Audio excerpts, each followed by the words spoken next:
Bom dia, irmãos. A graça e a paz de Jesus Cristo, amém? Isso é um negócio bom. Reginaldo é o cara que sabe fazer isso tudo aqui, tudo bonito que aconteceu. Eu acho que tudo que aconteceu nessa manhã aqui, de louvor, do que foi ministrado, já estava suficiente, né, para a gente poder ir embora. Mas ainda tem uma palavra para você. Eu queria começar falando de um rei e de um reino para você. Um rei e um reino. Deu aí não? Só fazer assim, peraí.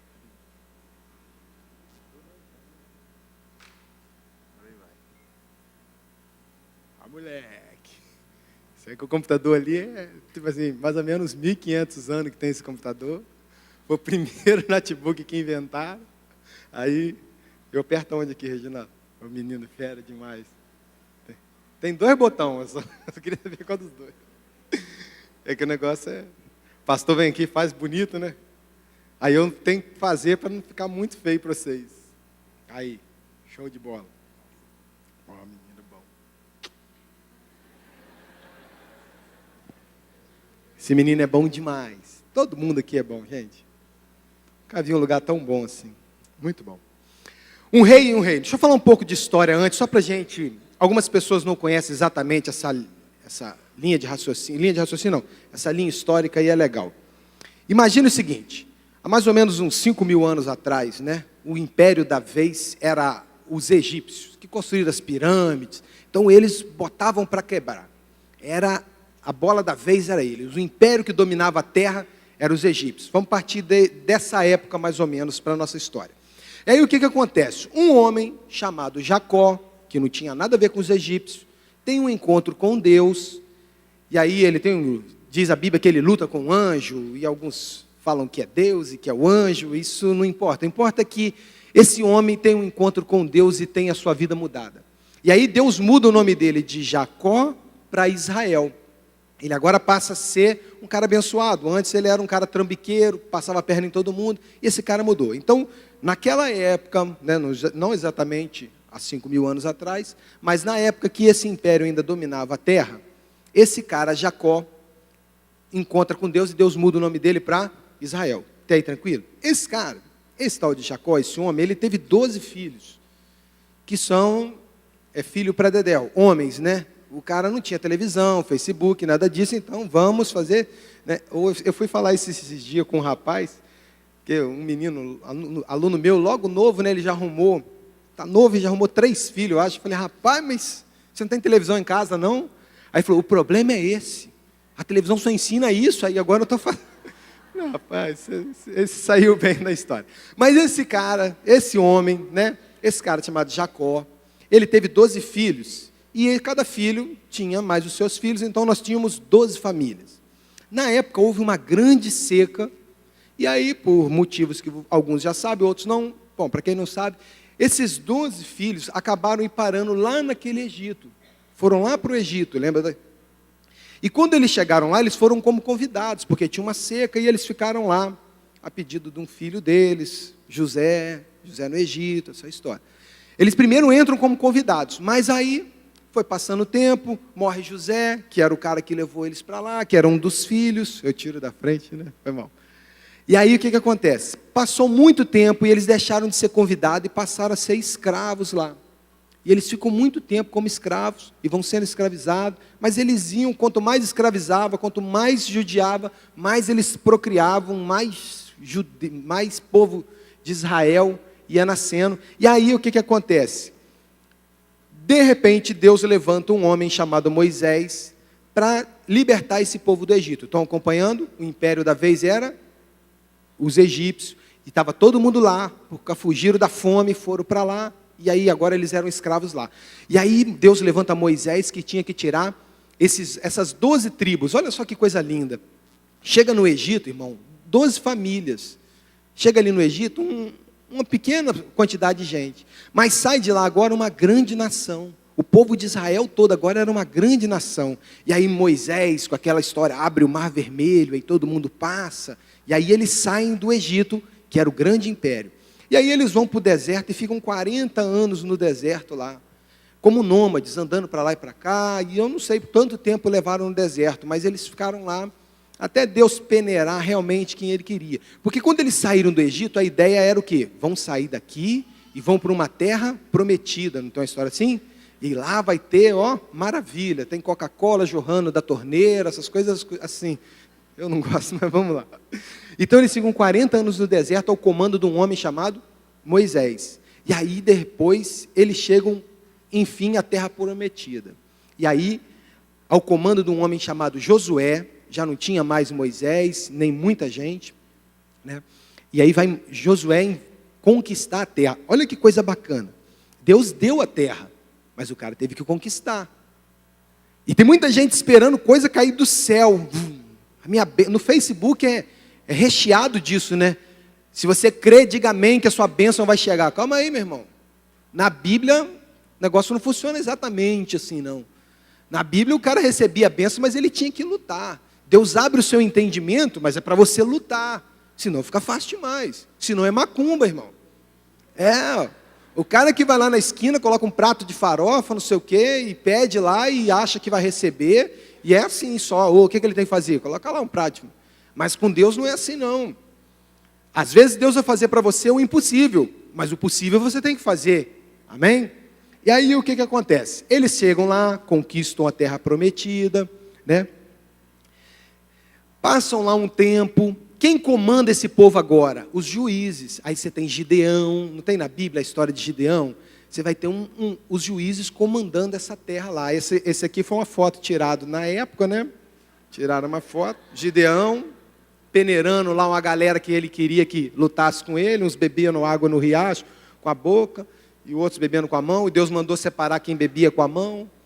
Tudo uma questão, acho que, de estratégia de Deus. Até nesse episódio aqui que eu acho bacana, lembra de Gideão? Gideão está com uma tarefa de separar um exército para ele.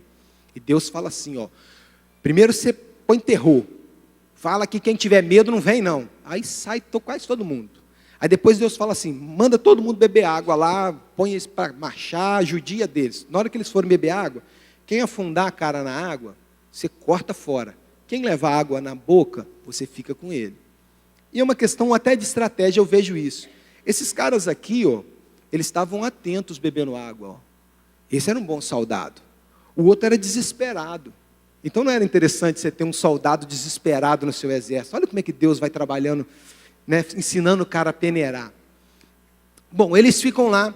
E aí depois o povo fala assim, ó, nós queremos um rei. Todos os reinos em volta têm rei, gente. E nós não temos rei.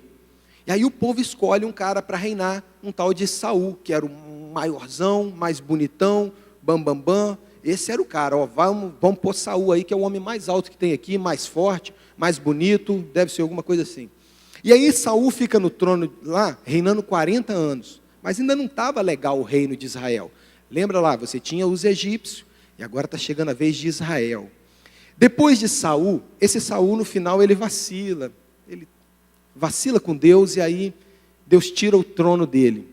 E aí vem Davi. Lembra da historinha de Davi? O cara com a pedrinha, derruba um gigante. Esse era o menino. Esse cara aqui, olha, esse vacilou e Deus tirou o reino da mão dele. Esse daqui vacilou muito mais. E Deus não tirou o reino da mão dele. Deus tem preferidos? Não é isso, irmão. Você sabe o que acontece? Esse cara aqui matou, esse cara fez, ele adulterou, ele fez muita coisa errada. Mas a Bíblia mesmo assim chama esse cara de um homem segundo o coração de Deus. Sabe por causa de quê? Porque qual é a diferença desse cara para os outros todos? Qual é a diferença de Davi para Saul e para o próximo rei que vai vir, Salomão, seu filho? Que também ficou 40 anos. Esse cara, ele se arrependia dos seus erros. E esse é o grande lance que Deus quer de mim e de você. Não é que a gente seja perfeito, a gente cantou aqui agora. Eu não consigo ser perfeito, eu sou humano. Mas a gente vai tentar até o último minuto acertar, irmão. Essa aqui é a filosofia de um cristão. Eu e você, nós temos que ter essa ideia. Nós estamos errados? Estamos, mas nós vamos tentar até o final acertar. E é preciso que o irmão do lado entenda isso. Olha para o irmão do lado aí, olha como é que ele é imperfeito. Mas dá um sorriso para ele.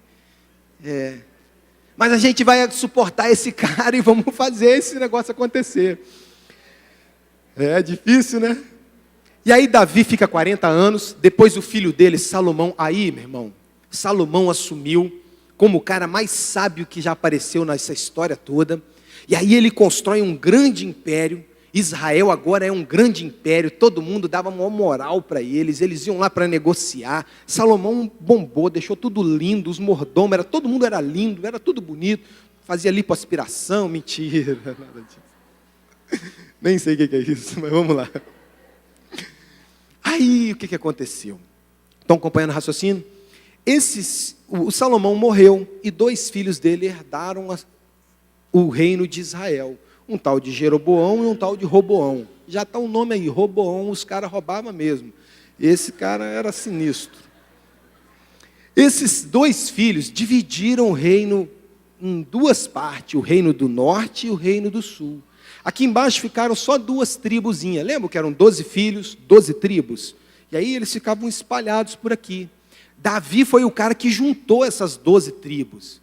Saul governou, mas ainda não tinha juntado. E Davi junta tudo em um grande reino. Foi bacana, Davi. E Salomão só administrou e botou para quebrar. Ficou lindo demais. Mas aí os 2 filhos herdam aqui. E eles fazem o quê? Racham o reino de Israel agora em 2. Essa parte de cima e a parte de baixo. 10 tribos ficaram aqui em cima e 2 aqui. Fizeram uma panelinha e foi assim. Mas aí o que acontece? Esses 2 sujeitos aqui, filho do Salomão, não estava legal com Deus. E aí sempre que o cara vacila com Deus, Deus deixa a coisa acontecer do jeito que você quer que aconteça. E aí veio o quê? Espera aí que eu passei esse trem demais aqui, não? Ah, sim. E aí o que aconteceu? O reino dividido, Isaías, aí você vai começar a entender, irmão, um monte de coisa que está na sua Bíblia, e às vezes você não entende. Quando você lê Jonas, você fica assim, gente, o que esse cara está falando? Quando eu leio Oséias, oh meu Deus. Quando eu leio qualquer coisa, Jeremias, Neemias, Esdras, você fica assim, gente, aonde está esse cara? Esse negócio está fora da ordem, que bagunça é essa? Você vai conseguir entender mais fácil. Olha só. Nessa época que o reino estava dividido, um profeta chamado Isaías levanta e ele já profetiza o seguinte, ó, porque um menino nos nasceu, um filho se nos deu, e o principado, quer dizer, ele vai ser o príncipe, estava sob os seus ombros, e ele se chamará o seu nome, maravilhoso, conselheiro, Deus forte, Pai da eternidade, príncipe da paz. Então já começou uma promessa de unir esse reino de novo. Lembra? O reino tinha sido dividido, porque os 2 bicudos lá, filho de Salomão, racharam. 10 tribos em cima, 2 embaixo. Estamos acompanhando? E aí o que acontece? Os caras tudo desviado, eles estavam desviados da presença de Deus, eles não queriam nada com Deus. Vem o império da Síria e conquista essa parte aqui. E aí foi sinistro. O rei da Síria, o imperador sírio, o costume deles era fazer o seguinte, ele gostava de enfraquecer um povo. E naquela época, e você sabe que o povo de muitos lugares da terra, eles tendem a ficar entre eles só para ficar puro aquela raça. Brasileiro é o bicho mais bobo que tem.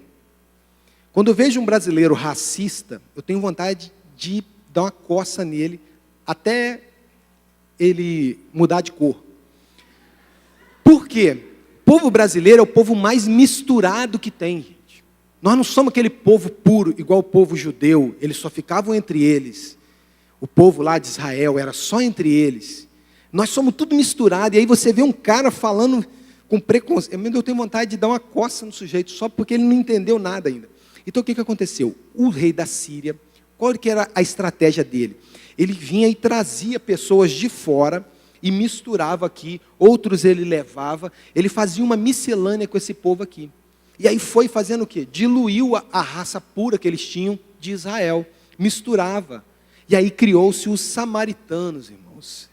Por isso que os judeus não gostam dos samaritanos, porque eles são um povo misturado, não é um povo puro.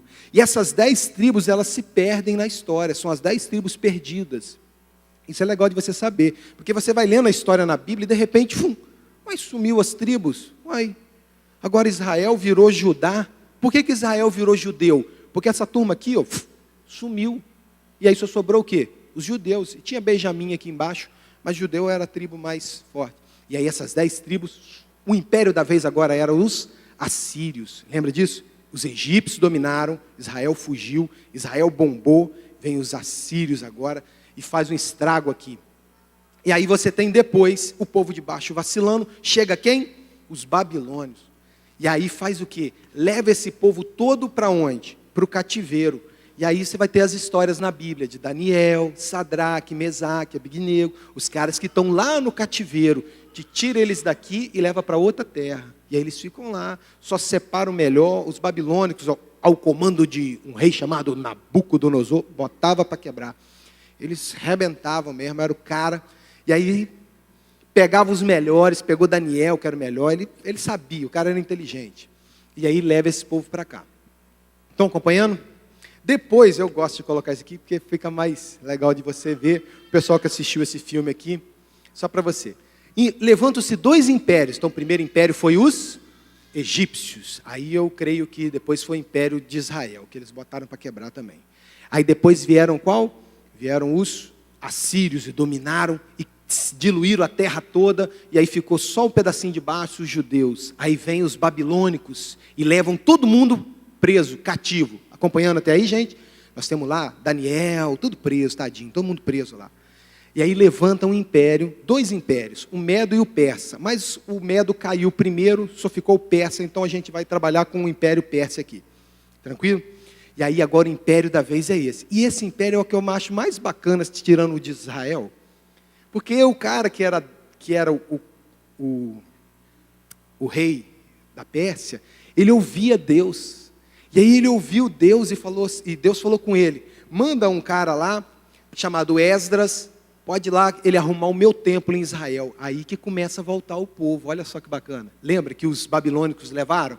E aí os persas começam a levar os caras de volta. Aí libera Esdras constrói o templo, olha que lindo. Aí depois libera Neemias e arruma os muros, porque um castelo sem muro, um povo sem muro naquela época dançava fácil. Mas mesmo assim, irmãos, né, eles vacilaram.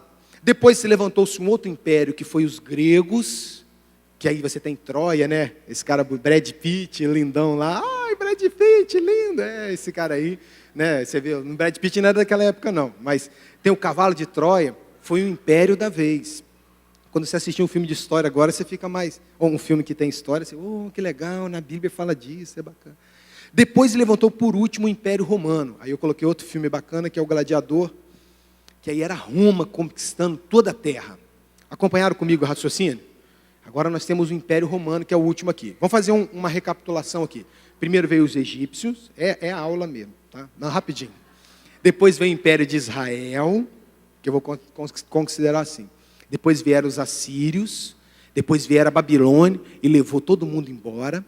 Aí veio o persa e mandou a galera voltar para a terra deles, mais ou menos, tinha muita gente espalhada ainda, mas vamos lá. Depois levantaram-se os gregos, e aí já não tem mais história aí. E aí a gente volta para os romanos, que é onde a gente vai se situar. Então eu queria que você se situasse agora. Nós estamos nesse cenário, Roma. Visualiza comigo, aqui tem imagem, mas você tenta imaginar melhor. Você tem lá os judeus na sua terra, com um monte de romanos comandando tudo. Um povo carente de um rei, carente de um libertador. E já lá, quando o povo se dividiu, Isaías falou, vai vir um cara que é o príncipe disso tudo aí. E todo mundo ficou. E passou-se muitos anos e nada aconteceu. Não veio o tal príncipe. Então você tinha esse povo doidinho para ter um rei para governar. Porque o negócio estava muito bagunçado. Amém? Estamos juntos? E aí aparece um anjo para uma mulher chamada Maria e fala com ela assim, eis que do teu ventre você vai conceber e darás à luz a um filho. E vai colocar o nome dele de Jesus. E este será grande. Olha só que bacana. Será chamado Filho do Altíssimo. E o Senhor Deus lhe dará o trono de Davi, seu pai. Por que Davi, seu pai? Porque ele era da linhagem de Davi.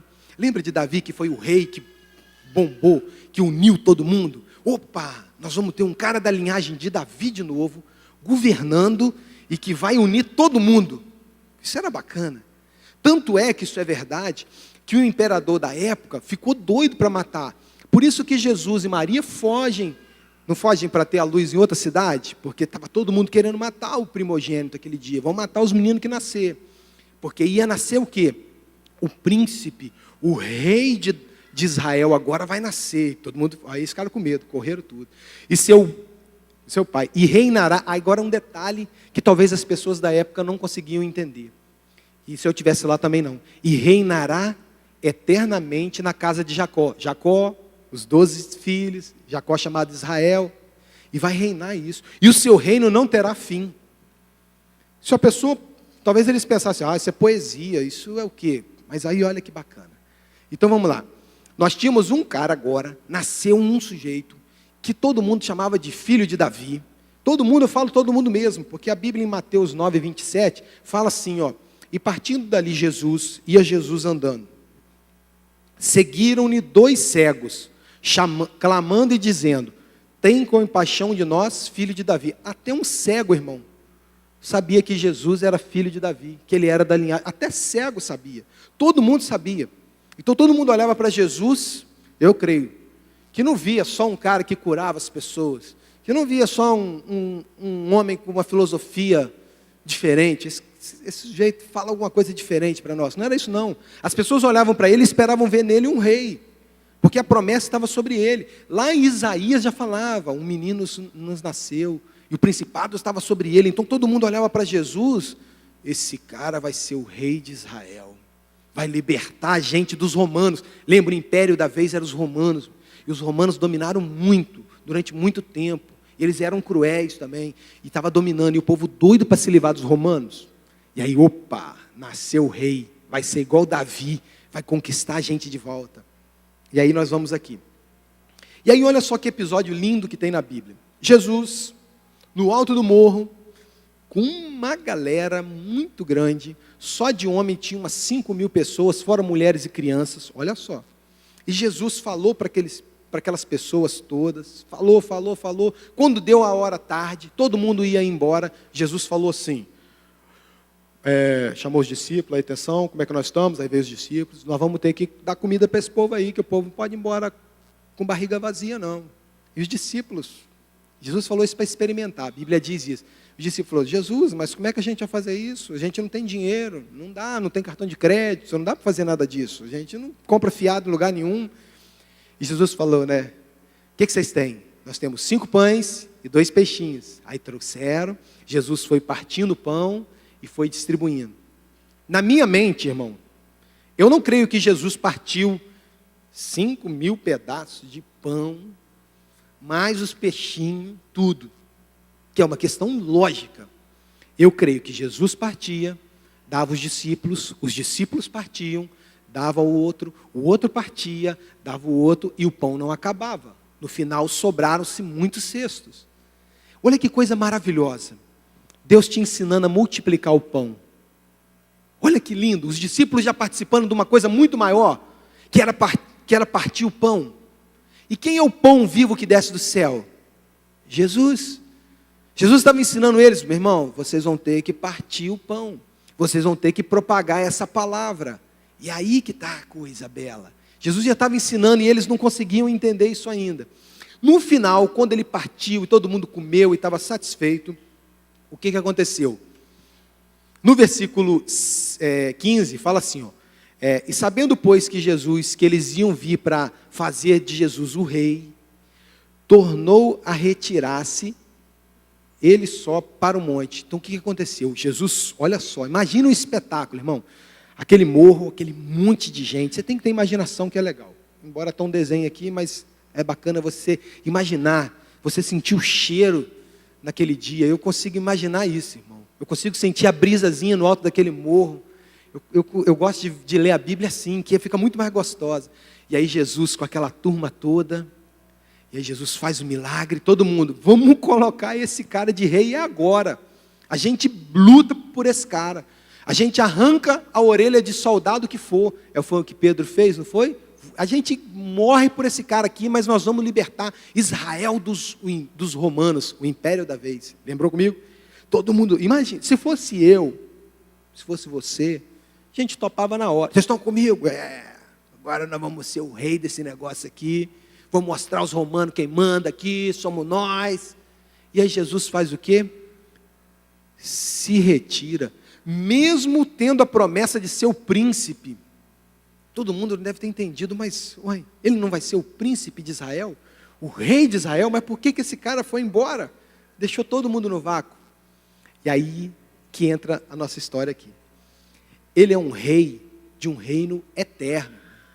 Você não viu lá que quando o anjo falou, o seu reinado não vai ter fim.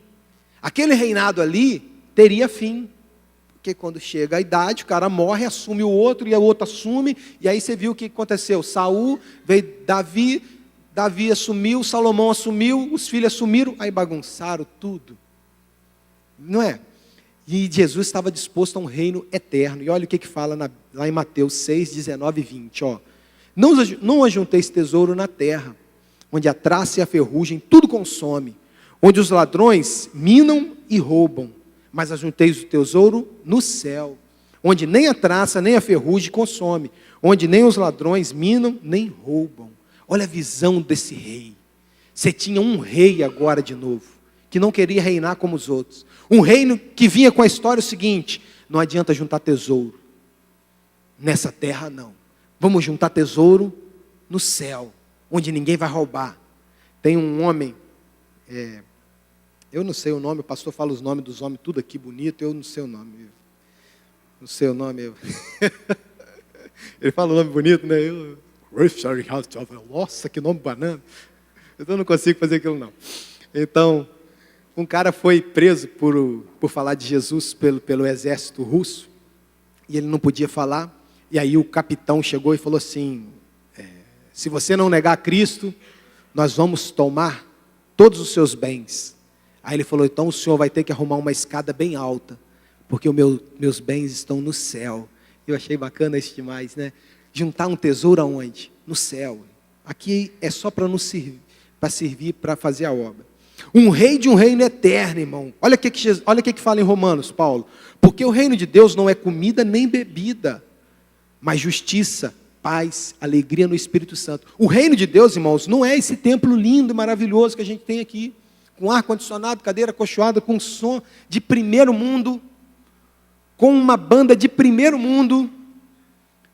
Não é isso o reino de Deus. O reino de Deus não é uma fachada linda, o reino de Deus não é comida, não é bebida, mas é justiça, é paz, é alegria no Espírito Santo. Esse que é o reino. Olha como é que está, hoje o evangelho está todo distorcido, irmão. As grandes reinos de igrejas que se levantam, impérios construindo grandes templos. Isso não é reino de Deus. O reino de Deus não é comida e nem bebida, é o Espírito Santo te dando alegria todos os dias pela manhã.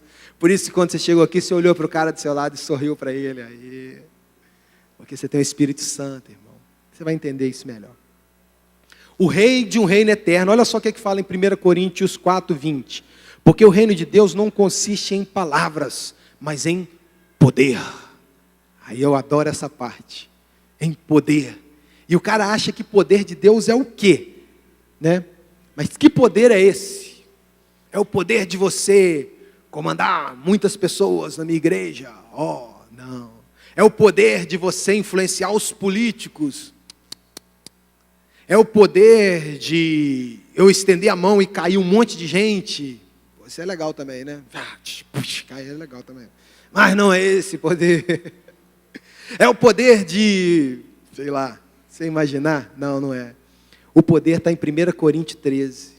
Esse é o poder dos poderes que a gente canta, né? Dentro de mim habita o poder dos poderes.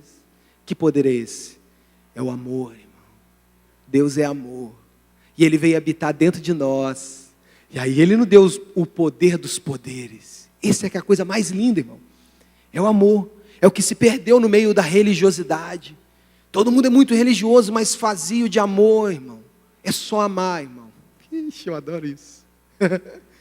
É tão legal. Um rei de um reino espiritual. O rei é eterno. O reino nunca vai acabar. Outra coisa, o rei, Jesus, ele governa um reino espiritual. Como assim, ó? Olha o que fala em Atos 1,6. E eu acho lindo isso daqui. E aqueles, pois, que se haviam reunido, perguntaram. Quem que eram esses? Os discípulos, junto com Jesus. Jesus já tinha ressuscitado. Olha só, vamos situar aqui.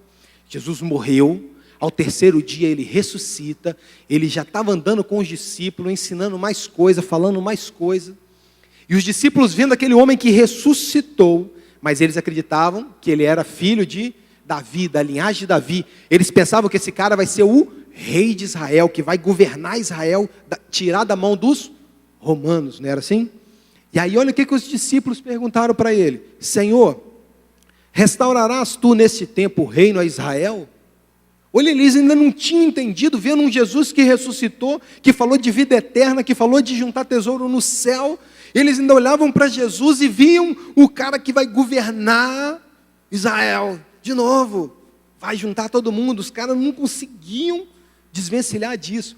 E aí Jesus dá um migué neles e fala o seguinte: aí ó, presta atenção, meu amigo, vê se abre a sua cabeça, mas recebereis poder. Que poder é esse? O amor, irmão. Ao descer sobre vós o Espírito Santo, presta atenção, irmão, muito sério isso. Muitas pessoas distorcem o Evangelho achando que receber poder de Deus, desceu o Espírito Santo sobre mim, agora o que eu faço? Agora eu faço radinho, eu faço águia, eu pulo, eu rolo, fica pior do que um centro de macumba, e o pessoal, esquece, irmão. A Bíblia não diz nada disso, e recebereis poder, e aí você vai rodopiar igual peão, cair no chão e sapatear. Não é isso, irmão. O que a Bíblia diz é o seguinte, ó: mas recebereis poder ao descer sobre vós o Espírito Santo. Que poder é esse, irmão? É o poder dos poderes, é o amor de Deus. E ser-me-eis testemunhas. Para que é o poder de Deus na sua vida? Para que serve o amor de Deus na sua vida e na minha vida? Para a gente testemunhar. Para a gente só resplandecer a glória do Cristo. Para a gente só exalar o bom perfume dele, irmão. É só isso, irmão. Tanto em Jerusalém, como Samaria, até os confins da terra. E aí a gente está sendo testemunha de Jesus até hoje. Um rei, olha que lindo, irmão, de um reino interior. Olha só que lindo, presta atenção. Chegaram os fariseus, os religiosos da época, com a ideia ainda de que Jesus era o imperador ali, que ia ser o governador do povo de Israel, que ia tomar Israel da mão dos romanos. E aí eles chegam para Jesus e falam assim, ó: e sendo Jesus interrogado pelos fariseus sobre quando viria o tal reino de Deus, respondeu: o reino de Deus, aí Jesus falou para ele, ó, não vem com aparência exterior, e nem dirão é aqui ou é ali, pois o reino de Deus está dentro de vocês. Esse aqui é o lance, irmão. Onde é o reino de Deus? É aqui dentro. É só isso, irmão. É simplesinho. Como é que funciona essa história toda de Bíblia? Funciona assim: o reino de Deus vem dentro de você. Jesus andava ao lado dos discípulos, mas hoje ele anda onde? Dentro de nós. Olha que privilégio. Por isso que os discípulos perguntaram: Jesus, onde vai ser o reino? Porque Jesus ainda estava ao lado deles. Mas quando Jesus passa a habitar dentro deles através do Espírito Santo, mudou tudo. Eles conseguiram entender. E aí por isso que Paulo vai escrever coisas lindas depois. Pedro vai mudar o seu discurso. Pedro agora não arranca mais da espada, ele coloca a sua espada de novo, não sei o nome desse negócio, sacolinha aqui, na bainha. Aí pronto, foi. Conclusão, aí, graças a Deus, ele conclui rápido. Eu posso concluir já, né? Ó, o pessoal vai embora almoçar cedo, fica feliz, né? Oh, que legal. Agora, olha só, nem todos podem ver o reino de Deus. Nem todo mundo consegue ver o reino de Deus. Você pode ver as igrejas, você pode ver as pessoas, você pode ver os templos luxuosos, você pode ver isso tudo, mas o reino de Deus nem todo mundo vê.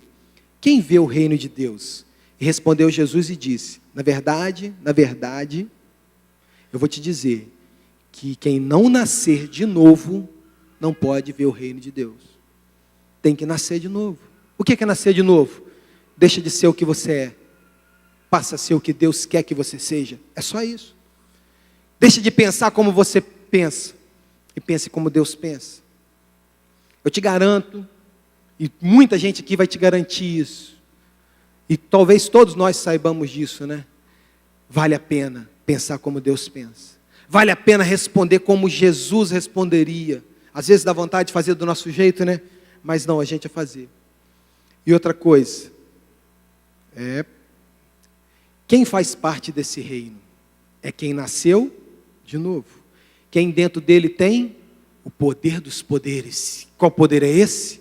O amor. E nisto todos conhecerão que sois meus discípulos. E nisso todo mundo vai conhecer que você faz parte desse reino de um rei, de um reino eterno. Se você amar um ao outro. Hoje a Kênia começou na reunião lá, tudo que foi dito, né? Me empresta esse papelzinho aí que é bacana demais.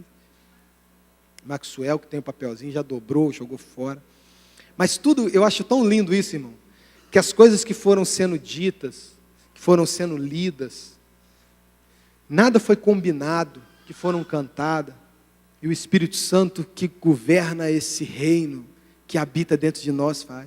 A Kênia lá na reunião, ela sempre tem uma palavra bacana lá antes do povo vir para cá, ela briga, ela bate neles, mentira, a Kênia é um doce. E fala assim, ó, olha o que ela falou, que bacana. Ela falou assim, ó, tudo o que temos deve ser usado para a glória de Deus e edificação de vidas. Não esqueça, ame a Deus e as pessoas mais do que o seu talento. É só isso, irmão. Jesus falou, ó, vocês vão ser conhecidos se você amar o seu próximo. É só isso. Deus, as letras das músicas, as notas são lindas, os acordes são maravilhosos, tudo isso é muito bonito. A sua roupa que você põe para vir à igreja, o chão, o teto, o seu carro, tudo isso é muito legal. Mas o que impressiona Deus é o coração, irmão. É um coração cheio do amor dele. E Deus só quer isso de mim e de você nessa igreja aqui. Que a gente ame o cara que está do nosso lado, irmão. Feche os seus olhos. Você pode ficar de pé para a gente orar? Se você puder, se quiser ficar sentado, fica. Eu queria que você entendesse isso, que a gente faz parte de um reino. De um rei que prometeu governar a gente eternamente. E ele tem governado a gente até hoje. E ele vai governar a gente eternamente. Porque esse rei não está distante, irmão. Esse rei, ele habita dentro de nós. Ele enche o nosso coração todos os dias com a alegria do Espírito Santo. É só isso, irmão. E Deus pede a gente, ele não pede da gente os acordes mais bonitos, as frases mais elaboradas. Deus só pede da gente que ame o seu próximo. É só isso, irmão. Ama a Deus. E aí fica fácil. Se você ama Deus, realmente, a Bíblia diz assim, como pode dizer que você ama a Deus se você não vê? Se você odeia o seu irmão que você vê? Eu quero que o amor de Deus, eu peço que o amor de Deus, ele seja tão grande no meio de nós, irmão. O amor de Deus para um com o outro, irmão, a ponto da gente conseguir sentir, a ponto da gente ter a sensação que a gente pode tocar nesse amor. É só o amor, irmão. Você veio parar aqui neste lugar, nessa igreja, foi porque o amor de Deus te alcançou. E a gente não pode parar de partir esse pão. É partir o pão, irmão. É fazer esse Jesus ser conhecido não pelas nossas palavras, mas pelas nossas atitudes, pelo nosso amor. Quando você chegar na igreja, irmão, dá um sorriso para a pessoa do lado, irmão. Cumprimenta ela, irmão. Porque talvez seja tudo que ela precisa naquele dia, irmão. É só do seu abraço, do seu aperto de mão, irmão. A pessoa que chega aqui, muitas das vezes ela não precisa de dinheiro. Ela não precisa de posição social. Ela só precisa do seu amor e do meu amor. Então, irmão, deixa o amor de Deus tomar conta da sua vida. Deixa o amor de Deus te guiar. Deixa o amor de Deus mudar esse mundo. É esse amor. Eu quero ser conhecido, não porque eu sou perfeito, ó Deus, porque eu sou tão cheio de defeito, Deus. Deus, eu vacilo tanto, Senhor. Eu não queria vacilar, Senhor, mas eu vacilo, Senhor. Mas eu não desisto, Pai, eu vou insistir. Eu quero me arrepender todos os dias, Pai. E eu quero, Senhor, que as pessoas me conheçam pelo Teu amor, Senhor. não pelo que eu posso, Senhor, parecer, Senhor, mas pelo teu amor, Senhor. E que haja mais do teu amor dentro de mim, dentro de nós. Peça isso nessa manhã, Espírito Santo. Nós precisamos do teu poder neste lugar, Senhor. O poder dos poderes, Senhor. E o poder que está em 1 Coríntios 13, Senhor, que é o amor, Senhor. Nós precisamos do teu amor, Senhor, só do teu amor, Senhor. Nós queremos o teu amor, Espírito Santo. Tu és maravilhoso, nós te amamos, Deus. Oh Deus, oh Jesus. Nós te agradecemos, Senhor, porque o teu Espírito Santo está vivo neste lugar. Amém, irmãos? O Espírito Santo está vivo dentro de você. Amém, irmãos? Aleluia.